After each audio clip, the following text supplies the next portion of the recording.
Okay, so it's Pocket Gamer. We're in San Francisco, and we've been looking around some of the cool companies that are happening. And one of the coolest, who has lots of companies in it, which we'll get to in a minute, is Yetizen. You can see Mr. Yetizen, or he's a Yeti, who's a Zen, I don't know. He's a Zen Yeti. Okay, he's one of those. And do you want to introduce yourself and tell us, bit of marketing going on, tell us what because I've been getting this wrong today, so you can tell us properly what Yetizen is actually about. Sure. I've been calling you an incubator, but you're not. So. We're not an incubator. Yeah, so I'm the CEO and co-founder of Yetizen. Yetizen actually does two things. One, we have this beautiful innovation lab space in the center of San Francisco, where during the day it's open co-play for any game developers. So essentially that means free co-working space, and get to meet a lot of other game developers, shoot some Nerf guns, find others that you want to work with, make some great games, right? And then in the evenings, we have a lot of different events here. So we have a little over 150 during the course of a year. We actually have one tonight. So if you see people moving around, they're getting ready for the event tonight. It's on multiplayer.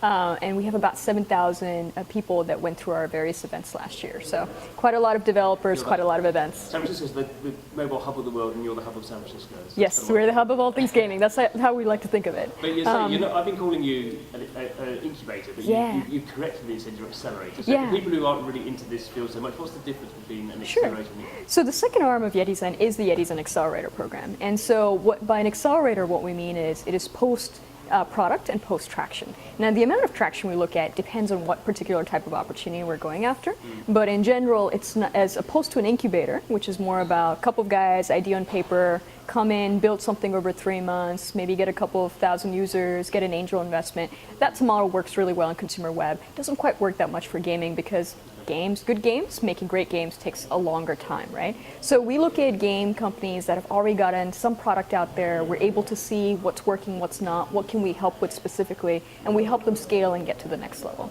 So we have a little over 150 mentors, some of the cream of the crop of the game space, some really awesome folks that I'm sure you guys recognize, from Perry Tam from StoreMate to David Holgassen from Unity, a number of some really well-known guys, and about 9 VCs on our board, and some really awesome strategics and other angels and VCs as well. And in terms of the program, so today I've been kind of seeing the companies, and this is your third round? This is our fifth round. Your fifth, so yeah. Times.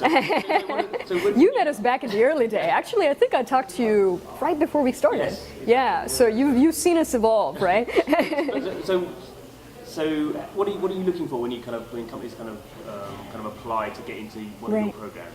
Yeah, so this past year we had about 1,500 companies apply to the Yetizen.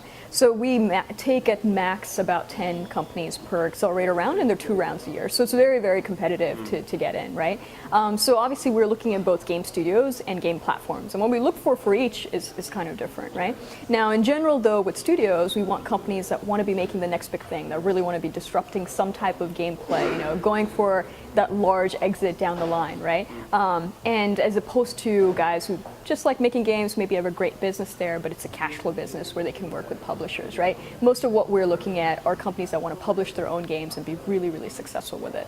And on the platform side, we have our own theories of like, what are some needs that game developers have, right? What is it that they might need from a distribution, monetization, retention, and other standpoints? And can platforms actually that come to us provide that in a good way? And if so, and they have a well-functioning technology that can make that happen, those are the types of guys we take in. So you saw about a few of them, like 5 of them today. So hopefully you like them. There's some guys we're really proud of. We worked really hard with them.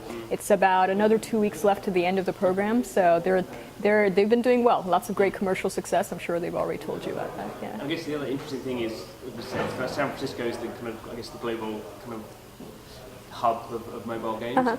But you're taking people from Colombia and India and so you're very open. Yeah, so what we're looking for is a certain type of founder DNA. So guys that when we bring them into Yetizen, bring them into our huge network of all things amazing within games, they can really take advantage. They can think about, okay, where do I come from and how I'm thinking about these things? What do these other people have as experience? How can they help me? And really take it to the next point, right? Now, wherever that DNA exists around the world, we're going to take that company and bring it here. So you've met a company today from Israel. You've met our company today from Colombia, from India. We've had some really, really nice, companies from around the world. There's very few countries I'd say we've missed so far. And it's getting more and more exciting as time goes on because we're seeing some great quality companies from around the world that basically don't have anything quite like Yetizen back where they are, and so we're the obvious choice for them. But I guess the bottom line question is, why are you guys doing it? I mean, you're a lovely person, but you're not doing it for the goodness of your heart, or are you? I mean, do you take equity in those companies, or what's the plan for you guys? There's actually two answers to that. So one is Yetizen did start based on this idea that we felt there's a lot of really awesome startups out there that keep making the same types of mistakes at various stages, and so they don't end up having some great exit valuations and some good numbers. And unfortunately, these really awesome, talented people then end up taking jobs at places that kill their soul, take their heart away, all that other stuff, right? So we did start based on that idea that what is the type of stuff we can actually help people with so that they don't end up having those types of situations in life and actually end up having a better outcome, right? The second part is that we are not a nonprofit, right? We do actually have a business model around all of this. So the Innovation Lab itself, there's a lot of different companies that get involved as sponsors, whether that be space sponsors, whether that be actually long-term, year-long sponsors like GameStop and Adways are for this particular year. And then on the accelerator side, we do take an equity stake in every company that goes through the accelerator. Yeah. Does that mean you'll be a billionaire in 20 years' time?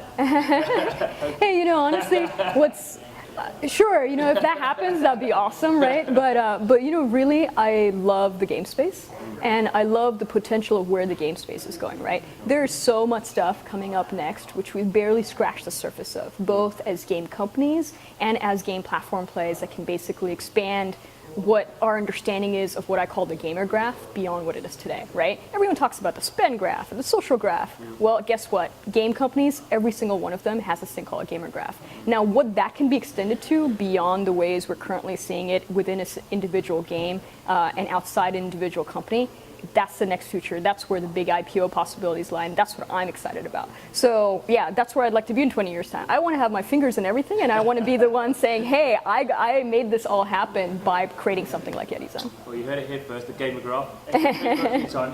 Thank you very much.